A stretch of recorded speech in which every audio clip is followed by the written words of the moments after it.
Oiê, meu nome é Sabrina Betém e nós estamos no nosso dia 102 da jornada Leia a Bíblia inteira em um ano comigo. Hoje vamos ler 1 Reis, capítulo 16, 17 e 18. Então, se você ainda não é inscrito, se inscreve aqui no canal, deixa seu like e compartilha essa playlist com os amigos. Sem mais delongas, vamos ler os nossos capítulos do dia. O capítulo de número 16 de 1 Reis vai dizer assim: Então, a palavra do Senhor veio a Jeú, filho de Anani, contra Baasá, dizendo: Eu o levantei do pó e fiz com que você se tornasse chefe sobre o meu povo de Israel. Mas você tem andado no caminho de Jeroboão e tem feito o meu povo de Israel pecar, irritando-me com os seus pecados. Por isso, Baasá, vou exterminar você e os seus descendentes, e vou fazer com a sua casa o que fiz com a casa de Jeroboão, filho de Nadab. Se alguém da casa de Baasá morrer na cidade, os cães o comerão. E se alguém morrer no campo, as aves do céu o comerão. Quanto aos demais atos de Baasá, ao que fez e ao seu poder, não está tudo escrito no livro da história dos reis de Israel? Baasá morreu e foi sepultado em Tirza, e Elá, seu filho, reinou em seu lugar. Assim, por meio do profeta Jeú, filho de Anani, a palavra do Senhor veio contra Baasá e contra sua descendência, por todo o mal que ele havia feito aos olhos do Senhor, irritando-o com suas obras e fazendo-o igual à casa de Jeroboão, e também porque matou a casa de Jeroboão.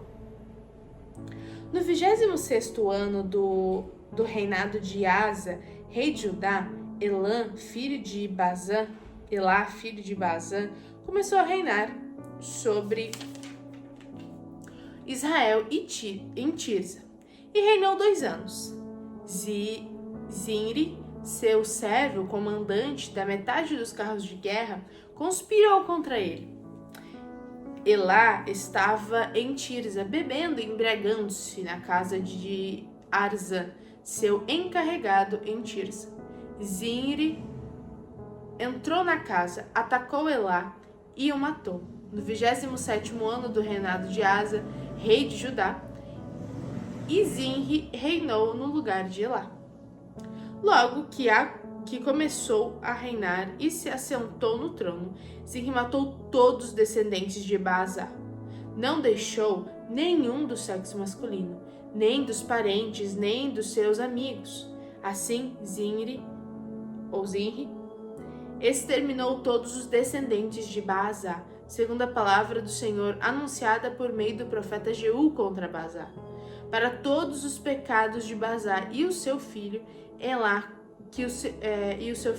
cometeram, e pelos pecados que fizeram Israel cometer, irritando o Senhor, Deus de Israel, com seus ídolos.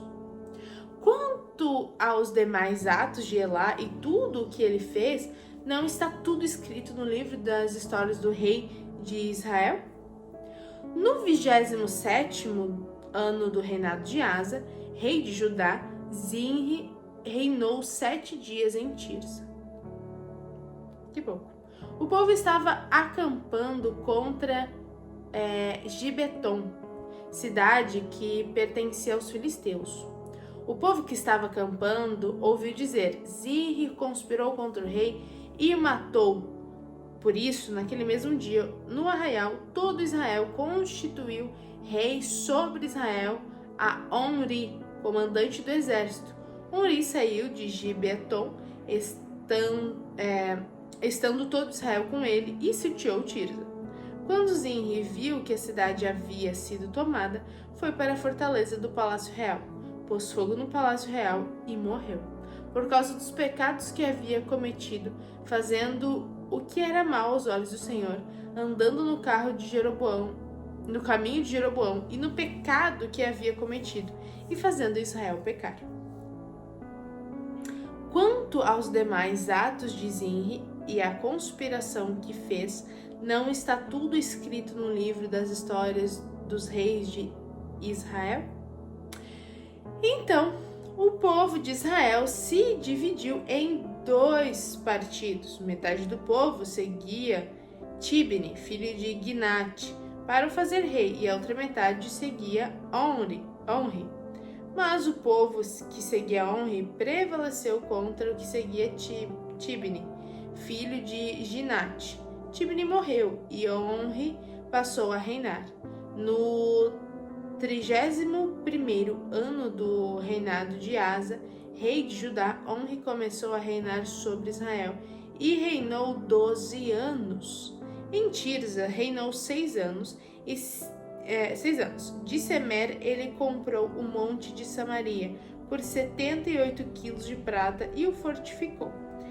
E a cidade que edificou sobre o monte chamou de Samaria, nome oriundo de Semer, dono do monte. Onri fez o que era mal aos olhos do Senhor. Fez pior do que todos os reis que vieram antes dele. Andou em todos os caminhos de Jeroboão, filho de Nadab, bem como nos pecados que este levou Israel a cometer, irritando o Senhor, seu Deus de Israel, com os seus ídolos. Quanto aos demais atos de Onri, ao que fez e ao poder que manifestou, não está tudo escrito no livro de Israel da história dos reis de Israel? Onri morreu e foi sepultado em Samaria, e Acabe, seu filho, reinou em seu lugar. Agora a história vai começar a ficar cabulosa, né? Vocês já ouviram quem vai começar a reinar, né? Pois é. Acabe, filho de Onri, começou a reinar sobre Israel no 38º ano do reinado de Asa, rei de Judá. E Acabe, filho de Onri, reinou sobre Israel em Samaria 22 anos. Acabe, filho de Onri, fez o que era mal aos olhos do Senhor, mais do que todos os reis que vieram antes dele. Como se fosse pouca coisa andar nos pecados de Jeroboão, filho de Nadab, Acabe foi mais longe e tomou por mulher Jezabel, filha de Etibal, rei dos Sidônios, serviu Baal e o adorou. Levantou um altar a Baal no templo de Baal que tinha edificado em Samaria. Acabe fez também um poste da deusa Zerá, de maneira que cometeu mais abominação para irritar o Senhor, Deus de Israel, do que todos os reis de Israel que vieram antes dele. Em seus dias, Riel, o Betelita, edificou Jericó.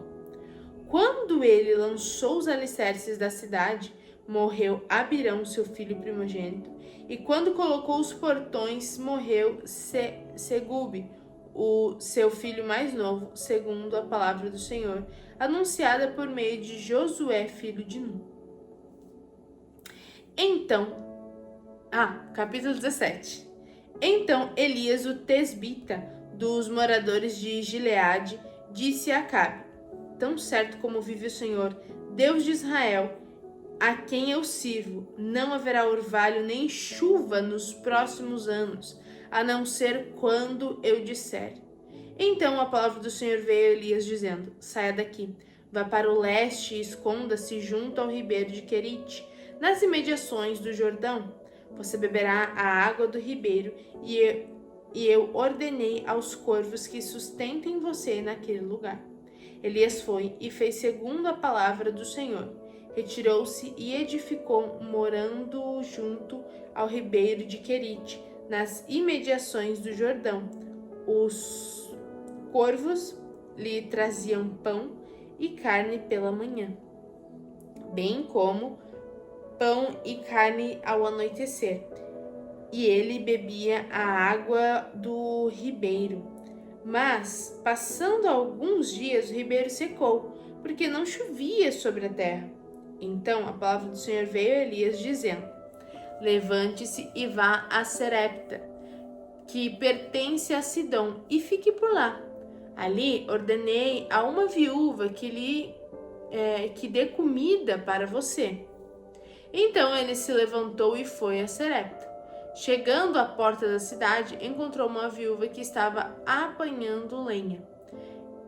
Ele a chamou e lhe disse: "Por favor, traga-me um pouco de água numa vasilha para que eu possa beber." Quando ela já estava indo buscar água, Elias a chamou e lhe disse: "Traga-me também um bocado de pão, por favor."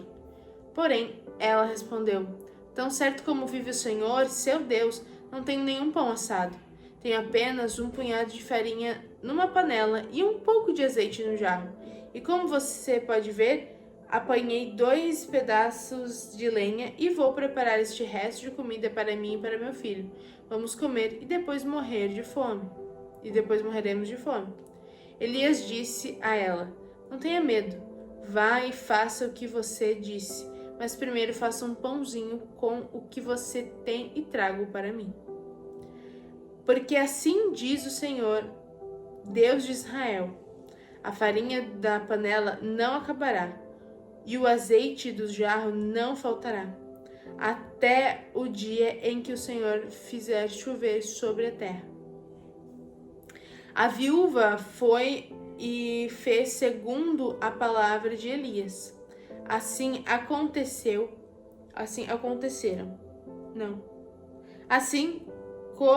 comeram ela e a sua casa durante muitos dias.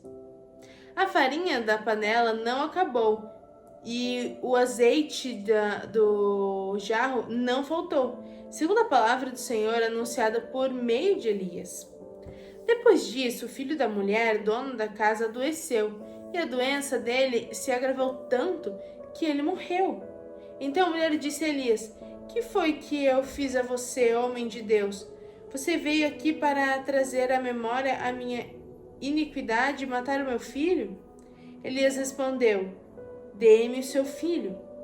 Ele o tomou nos braços dela e o levou para cima, ao quarto onde ele mesmo se hospedava, e o deitou na sua cama. Então clamou ao Senhor e disse: "Ó Senhor meu Deus, por que afligistes também esta viúva, com quem me hospedo, matando o filho dela?"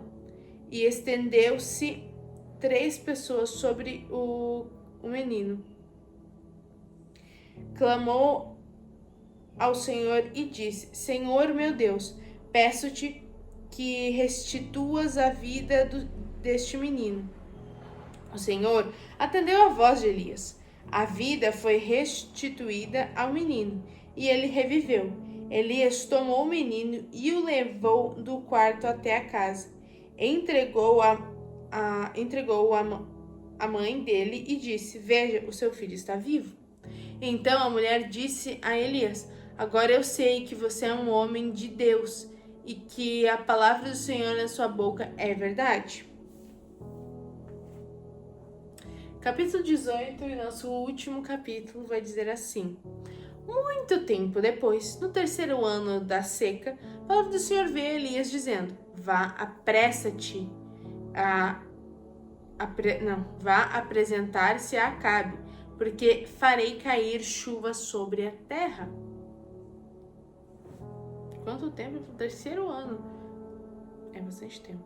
Não fiz os cálculos na minha cabeça, mas aparentemente é bastante tempo. E a fome era extrema em Samaria.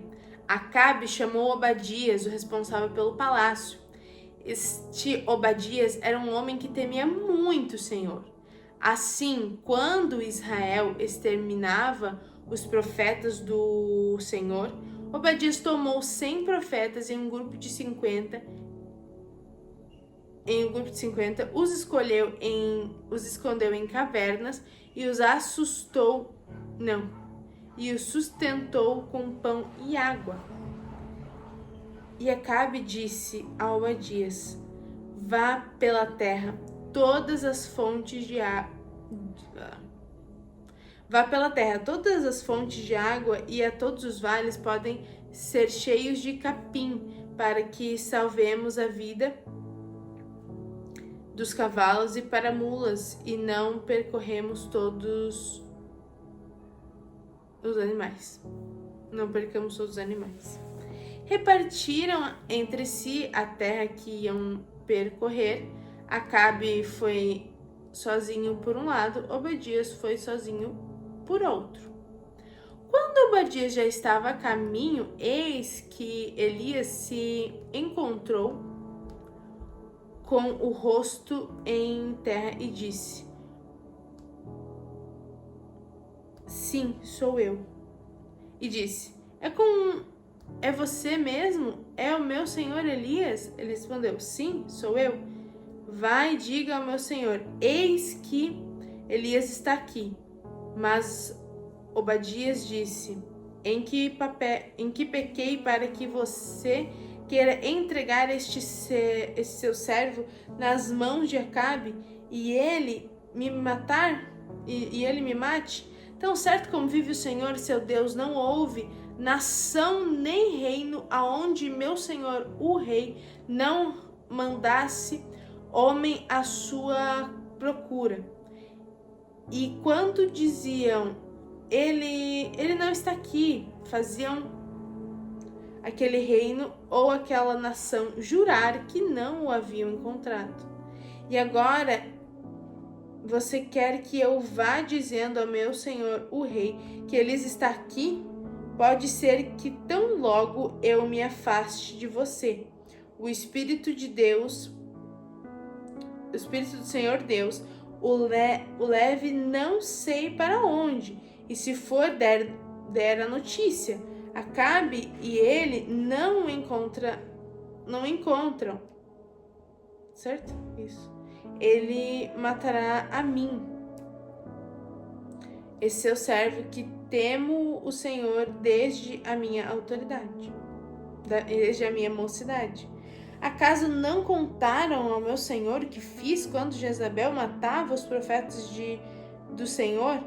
Como escondi 55 e os sustentos com pão e grão?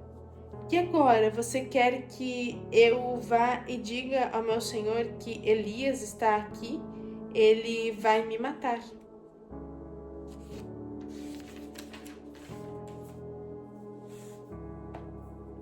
Elias respondeu: Tão certo como vive o Senhor dos Exércitos, a quem eu sirvo, hoje mesmo me apresentarei a ele.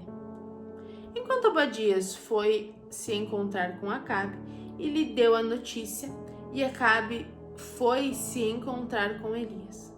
Quando Acabe viu Elias, disse: Então é você o perturbador de Israel? Elias respondeu: Eu não tenho perturbado Israel, tenho tentado perturbar Israel. Perturbar Israel. Quem tem perturbado Israel é você e a casa de seu pai, porque vocês abandonaram os mandamentos do Senhor e seguiram os Baalins. Agora ordenem que este povo venha se encontrar comigo no Monte Carmelo. Convoque também os 450 profetas de Baal e os 400 profetas da deusa Azerá, que são sustentados por Jezreel. Então Acabe enviou mensageiros a todos os filhos de Israel e enviou os profetas ao Monte Carmelo. Depois eles diziam de todo o povo e disse: Elias se aproximou de todo o povo e disse: Até quando vocês ficarão puxando de um lado para o outro? Se o Senhor é Deus, sigam-no. Se é Baal, sigam-no. Elias aqui já indignadíssimo, né? Porém o povo não disse uma só palavra. Então Elias disse ao povo: Eu sou o único que restou dos profetas do Senhor, e os profetas de Baal são 450 homens. Tragam agora 2 novilhos, eles que escolherão para si um dos novilhos e cortarão-o em pedaços. O ponha sobre a lenha, porém não ponham fogo. Eu reparei o outro novilho e porei sobre a lenha, mas não porei fogo. Então eles invocaram o nome do seu Deus, e eu invocarei o nome do Senhor. E há de que o Deus que responder com fogo, como fogo, esse é que é Deus. E todo o povo respondeu: é uma boa proposta. Elias disse ao profeta de Baal: escolha um dos novilhos, preparem-no primeiro, porque vocês são muitos. Muitos invoquem o nome do Deus de vocês, mas não ponham fogo na lenha. Pegaram o novilho que lhe foi trazido, prepararam-no e invocaram o nome de Baal desde de manhã até o meio-dia, dizendo: ó Baal, responda-nos. Porém não se ouviu nenhuma voz e não houve quem respondesse, e ficaram pulando ao redor do altar que tinham feito. Ao meio-dia Elias começou a zombar deles. Gritem mais alto, porque ele é Deus. Pode ser que esteja meditando, atendendo a necessidade ou viajando. Ai, Elias tá muito bom. Talvez esteja dormindo e necessite que o acordem. Mas é um deboche, né? Ai, cara, Elias é um debochado. Ele deve estar tirando uma sonequinha. Grita mais alto. Deve estar viajando. É, por isso que eu tava respondendo vocês, galera.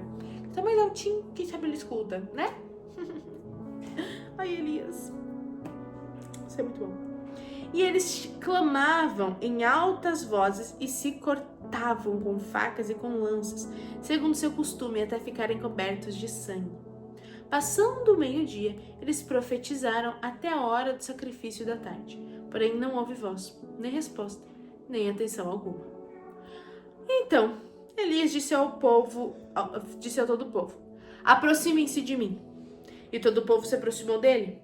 Elias restaurou o altar do Senhor, que estava em ruínas. Pegou 12 pedras, segundo o número das tribos dos filhos de Jacó, a quem tinha vindo a palavra do Senhor, dizendo: o seu nome será Israel. Com essas pedras edificou o altar em nome do Senhor. Ao redor dele fez uma vala capaz de conter 2 medidas de sementes. E então armou a lenha, cortou o novilho em pedaços e os pôs sobre a lenha. Então disse: encham 4 cântaros com água e derramem sobre o holocausto e sobre a lenha. Disse ainda: façam isso outra vez. E eles o fizeram. Disse mais: façam isso pela 3ª vez. E eles o fizeram pela 3ª vez. E a água escorria do altar e enchia também a vala aberta. Quando chegou a hora do sacrifício da tarde, o profeta Elias se aproximou do altar e disse: ó Senhor, Deus de Abraão, de Isaque e de Israel, que hoje eu fique sabendo que tu és Deus em Israel e que eu sou o seu servo e que segundo a tua palavra fiz todas estas coisas. Responde-me, Senhor, responde-me para que este povo saiba que tu, Senhor, és Deus e que fizestes o coração deles voltar para ti. Então caiu fogo do Senhor e consumiu o holocausto, a lenha, as pedras e a terra, e ainda lambeu a água que estava na vala. Quando o povo viu isso, todos se prostraram com o rosto na terra e disseram: ó Senhor, o Senhor é Deus, só o Senhor é Deus. Então Elias disse: prendam os profetas de Baal, que nem um deles escape. Eles o prenderam e Elias os fez descer até o ribeiro de Quizon e ali os matou. Então Elias disse a Acabe: suba, vá comer e beber, porque já ouve o barulho de abundante chuva. Acabe subiu para comer e beber, mas Elias subiu até o alto do Carmelo. Ali encurvou-se para a terra, pôs o rosto entre os joelhos e disse ao seu servo: vá e olhe para o lado do mar. Ele foi e olhou e disse: nada viu. Então Elias disse: e nada viu. Então Elias disse: volte. E assim por 7 vezes. Na 7ª vez, o servo disse: Eis que se levantaram do mar uma nuvem pequena, como a palma da mão de um homem. Então ele lhes disse: Suba e diga a Acabe: apronte o seu carro e desça, para que a chuva não destenha. Em pouco tempo, o céu escureceu com as nuvens e ventos e caiu sobre a chuva. Acabe subiu ao carro e foi para Jezreel. A mão do Senhor veio sobre Elias, que cingiu os lombos e correu na frente de Acabe até a entrada de Jezreel. E essa foi a nossa leitura de hoje. Hoje entrou aí um novo personagem, um personagem que a gente conhece muito bem, que é Acabe. A gente vai ver que ele vai causar muita confusão. E todos os momentos que o Senhor vai tratar com o seu povo, né? Quantas coisas a gente pode tirar para nossas próprias vidas e também, né? Tá sempre aí em reflexão. E é isso, é sempre muito bom estar em constante leitura da palavra e sendo transformada por ela. Espero que você esteja aí curtindo essa leitura e esteja sendo edificante para sua vida. É isso. Um beijo da Sá e até amanhã!